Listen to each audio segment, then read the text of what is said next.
Hello, my name's Lynn and my business is Red Kite Coaching Solution. Thanks for joining me today, and I hope as ever you're going to find it useful and of interest. Today's topic is about recognising those areas of conflict that arise both at home and at school, and then some tips about what you can do about those. As you'll appreciate, things at school are getting stressful for all parties, not just for the youngsters but for the teachers themselves. And when things arise or happen, we as parents often jump in all too quickly without thinking about a way forward that's going to end up in a win-win-win situation. So here are a couple of scenarios which play out both at school and then a parallel example that plays out in the home setting, so that you can understand really the ideas behind what I suggest afterwards. So imagine a scenario in the school setting where your son is kicked out of geography and the teacher says, he's not allowed back into geography until he can prove he can behave. And I think you'll all agree when we turn around and say, well, how's that going to work if he's not allowed back into geography? Anyway, let's give you a parallel example in the home setting. So your son, again, is late home from town and you as the parent say, okay, that's it.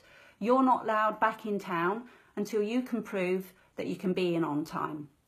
So both of those scenarios aren't exactly got a good way in terms of going forwards. Here's another example.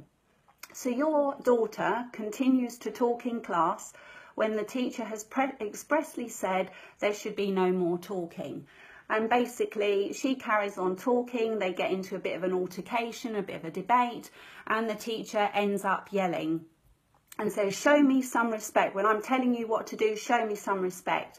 To which the girl will reply, how can I respect you when you're yelling so much? Okay, and again, that is something that us as parents would be very quick to jump upon. Let's now look at the equivalent in the home setting.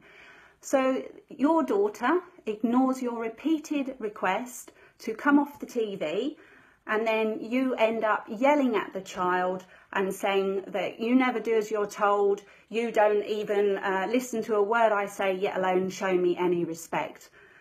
As you can see, very, very parallel situation with the school setting. And again, one that is likely to go around and round in circles. So here are some ideas for some small steps that may, in the end, take you forwards with the whole thing. What I would suggest is that you aim for a meeting of sorts, but certainly not there and then in the moment. You do need to pick your moment and then bear these things in mind. I think you have to acknowledge the bits for which you, the parent, are responsible in terms of contributing to a situation that isn't going forwards, and try and get your youngster to agree their contributions as well. No blame, no shame, just trying to get to the bottom of the to this situation, and also agreeing that the way things are isn't really going to bring about any positive solutions for anybody. I think that you also have to agree that this is a pattern that you repeatedly fall into, and that, it's about time that you both came to the table with some fresh ideas. I think you also have to establish a common goal here. You have to think about, you do want your relationship to be better, and that you want things to work out in a way that is going to establish some kind of win-win for both sides. I think that's actually crucial. There's got to be something in it for everybody, for something to work, or for people to feel that they're working towards a common goal. I then think you can have a look at working through some ideas about what it is that you can offer or try out that would bring some kind of relief or solution to the problem, albeit a starting point, if you like. The strategy for this is coaching problem solving, which we can have a look at another time.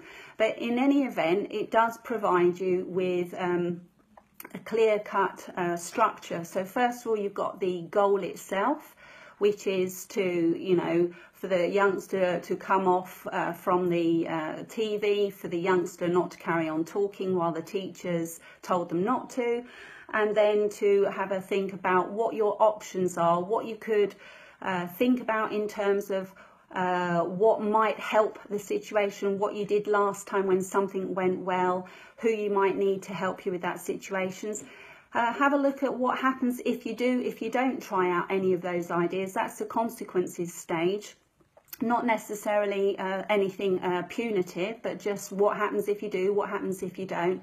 And then finally get to try it out and then review it as quickly as possible to see the bits that kind of work well, or maybe even just went forward a notch or two, and then to see if there's any area for change after that.